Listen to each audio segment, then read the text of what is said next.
In 1675, Isaac Newton wrote, "If I have seen further, it is by standing on the shoulders of giants." For over 3 decades, the Hubble Space Telescope has been that giant. Since its launch, Hubble has fundamentally changed how we see the cosmos. From confirming the existence of supermassive black holes to measuring the accelerating expansion of the universe. But to see even further, to look back to the very first light of the universe, we needed a new kind of giant. Enter the James Webb Space Telescope. While often called Hubble's replacement, Webb is actually its partner. Today, we're breaking down the design, the tech, and the science that sets these two apart, and how they work together to unlock the secrets of the stars. The most striking difference is the primary mirror. In the world of telescopes, size is everything. A larger mirror is like a larger bucket. It catches more light from objects that are farther away and dimmer. Hubble's mirror is a beautiful single piece of glass, 7.9 feet across. It's roughly the size of a large dining room table. Webb, however, is on a different scale entirely. Its primary mirror is 21.3 feet across. That gives Webb over 6 times the light-collecting area of Hubble. But it's not just about size. It's about the type of light. Hubble sees what we see, visible light, plus some ultraviolet, and a little bit of near-infrared. Webb is a specialist. It is optimized for infrared light. Why infrared? Because the universe is expanding. As light from the first stars travels across billions of light years, it gets stretched out. This is called redshift. By the time that light reaches us, it has shifted from visible light into the infrared spectrum. Hubble simply can't see it. Webb was built specifically to see that heat, allowing it to peer through thick clouds of gas and dust that block Hubble's view.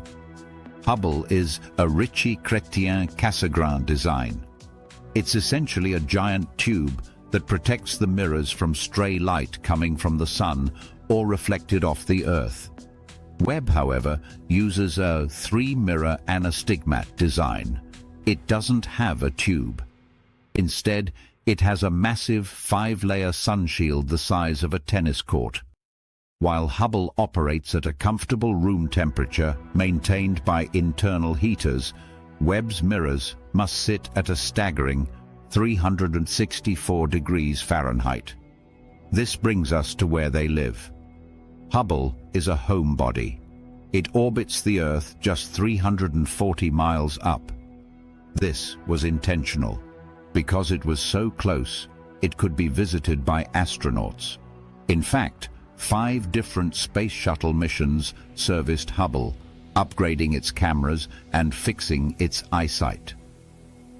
Webb, however, is 1 million miles away, 4 times farther than the Moon. It sits at a special place called the second Lagrange Point, or L2. At L2, the gravity of the Sun and Earth pull on Webb in a way that keeps it in a stable orbit, always keeping the Sun, Earth, and Moon at its back. So, what do we get from this duo? Hubble is our master of the visible universe. It shows us the here and now, majestic spiral galaxies, and the beautiful colors of nebulae. It has helped us determine the age of the universe, about 13.8 billion years, and has shown us the weather on Jupiter and Saturn. Webb is our time machine. It looks back over 13.5 billion years to see the very first stars and galaxies forming after the Big Bang. Because it sees through dust, Webb can look inside the pillars of gas where stars are born, revealing the nursery in high definition.